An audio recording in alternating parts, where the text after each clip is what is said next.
The Champions League trophies heading back to Madrid. Real Madrid ইতিহাস, গৌরব আর চ্যাম্পিয়নদের ঐতিহ্যবাহী একটি দল।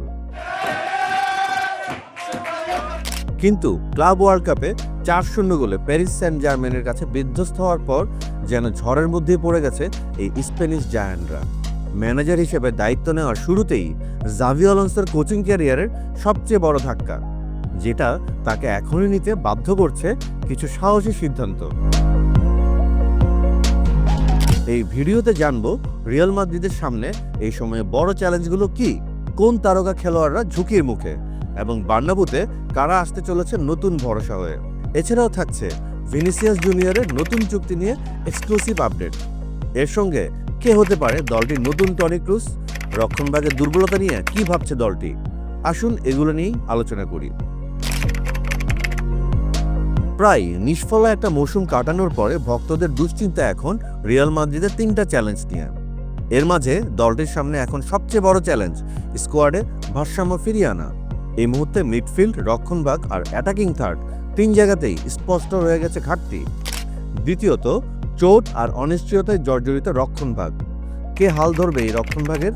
এবং তৃতীয়ত, দলটির তারকা খেলোয়াড়দের পারফরমেন্স নিয়ে হতাশার ছোঁয়া ভক্তদের মাঝে, যেমনটা দেখা যাচ্ছে ভিনিসিয়াস বা রদ্রিগোর ক্ষেত্রেও। ভক্তদের মনে এখন রিয়াল মাদ্রিদের তারকা খেলোয়াড় রদ্রিগোকে নিয়েও রয়েছে ধোঁয়াশা, এতটাই বেশি যে অনেকে ভাবছে তার বিদায় ঘণ্টা বাজবে না তো। হ্যাঁ, রদ্রিগো, যিনি একসময় চ্যাম্পিয়ন্স লিগে রিয়াল মাদ্রিদের অন্যতম ভরসা ছিলেন, ক্লাব ওয়ার্ল্ড কাপে তাকে প্রায় পুরো সময় বেঞ্চে বসিয়ে রাখা হয়েছে। ফুটবল বিশ্লেষকরা বলছেন জাভি আলোনসোর ভবিষ্যৎ পরিকল্পনায় হয়তোবা জায়গা হারাতে চলেছেন রদ্রিগো। তবে রিয়াল মাদ্রিদের বোর্ড মিটিংয়ে বিষয়টি আলোচনায় এসেছে, আর তাই এখনই কোনো চূড়ান্ত সিদ্ধান্ত নয়। নতুন মৌসুম শুরুর আগে রিয়াল মাদ্রিদের ভক্তদের মনে আরেক নতুন প্রশ্ন, নতুন রূপে রিয়াল মাদ্রিদে দেখা যাবে কাদের? আবার কি কোনো গ্যালাক্টিকো তৈরি হবে তারকা খেলোয়াড়দের নিয়ে? এর উত্তর দিতেই সম্ভবত রিয়াল মাদ্রিদ এরই মধ্যে নতুন কিছু উদীয়মান তারকা খেলোয়াড়কে দলে ফিরিয়েছে।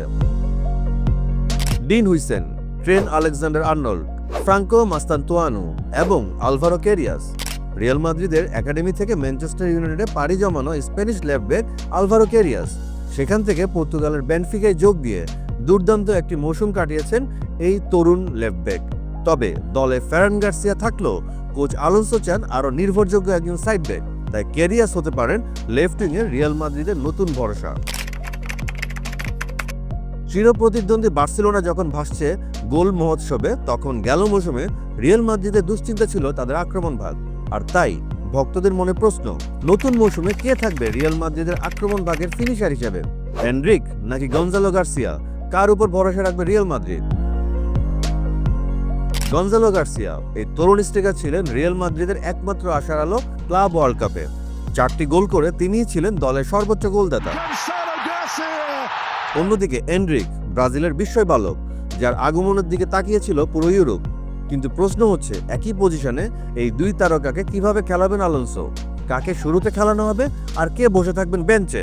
এটাই এখন আলোনসোর সবচেয়ে বড় ট্যাকটিক্যাল চ্যালেঞ্জ। রিয়াল মাদ্রিদের হয়ে চ্যাম্পিয়ন্স লিগ জয়ে অন্যতম একটি নাম ছিল ভিনিসিয়াস জুনিয়র, কিন্তু গেল মৌসুমে তার পারফরমেন্সের পরে ভক্তদের মনে এখন প্রশ্ন, ভিনিসিয়াসকে থাকবেন দলে? হ্যাঁ, ভিনিসিয়াস জুনিয়র, যিনি একসময় রিয়াল মাদ্রিদের আক্রমণ ভাগের মূল চালিকা শক্তি ছিলেন, সাম্প্রতিক সময়টায় তার পারফরমেন্সে বড় ধস নেমেছে। ম্যাচের মাঝপথে বারবার তুলে নিচ্ছেন তাকে কোচ, আর এখনও নতুন চুক্তিতে তিনি সই করেননি। এতে করেই প্রশ্ন উঠেছে, ভিনির আত্মবিশ্বাস কি তবে নড়বড়ে হয়ে পড়েছে? রিয়াল মাদ্রিদ বোর্ড দ্রুত এই বিষয়ে একটি চূড়ান্ত সিদ্ধান্ত নিতে চায়, না হলে ভবিষ্যতে আরও জটিলতা তৈরি হতে পারে। টনি ক্রুজের অবসরের পর রিয়াল মাদ্রিদের মিডফিল্ড যেন হারিয়েছে তার গেমের ব্রেইন বা মস্তিষ্ক। ভালভার্দে, কামাভিঙ্গা, চুয়ামেনি, তারা সবাই ভালো, কিন্তু তারা কেউই গেম ডিক্টেটর নন। আর তাই ভক্তদের মনে প্রশ্ন, রিয়াল মাদ্রিদের মিডফিল্ডের শূন্যতা পূরণ করতে কে হবে দলটির নতুন টনি ক্রুজ? আর এই প্রশ্নের উত্তর মিলাতেই এখন রিয়াল মাদ্রিদের নজরে আছে স্টুটগার্টের অ্যাঞ্জেলো স্টিলার। তাকে বলা হচ্ছে নতুন টনি ক্রুজ, কিন্তু সমস্যা একটাই, তার ট্রান্সফার ফি প্রায় 50 মিলিয়ন ইউরো। তবুও রিয়াল মাদ্রিদের ভবিষ্যতের জন্য এই ইনভেস্টমেন্ট খুবই জরুরি।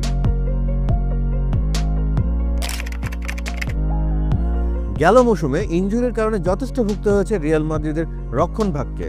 ক্লাব বিশ্বকাপও পিএসজির বিপক্ষে হারের সবচেয়ে বড় কারণ ছিল ডিফেন্সের ভঙ্গুরতা। রুডিগার আর অ্যাসেন্সিওর বড় ভুল এবং ইনজুরি প্রবণ আলাবা সব মিলিয়ে দলটির সামনে রক্ষণভাগে বড় সংকট। শোনা যাচ্ছে ট্রান্সফার মার্কেটে সৌদি আরবের ক্লাবগুলো আলাবার জন্য প্রস্তুত করছে বড় ধরনের ট্রান্সফার অফার। তবে যদি তিনি ক্লাব ছাড়েন, সেক্ষেত্রে রিয়াল মাদ্রিদকে নতুন সেন্টার ব্যাক আনতেই হবে। রিয়াল মাদ্রিদ বোর্ড অবশ্য এরই মধ্যে বেশ কিছু নাম স্কাউট করে রেখেছে। সব মিলিয়ে শেষ কথা হলো, রিয়াল মাদ্রিদের সামনে এখন এক রূপান্তরের সময়। জাভি আলোনসোর নেতৃত্বে শুরু হয়েছে এক নতুন অধ্যায়, কিন্তু প্রতিটি সিদ্ধান্তে থাকতে হবে গঠনমূলক সাহসও। ক্লাবের ভবিষ্যৎ গড়ার এটাই সময়, আর এর জন্য একসঙ্গে হাঁটতে হবে খেলোয়াড়, কোচ এবং বোর্ডকেও। আর তাই রিয়াল মাদ্রিদ ভক্তদের জন্য এই ট্রান্সফার উইন্ডো হতে চলেছে চরম উত্তেজনার এক মৌসুম, যেখানে থাকতে পারে নতুন চুক্তি, নতুন মুখ এবং নতুন স্বপ্ন।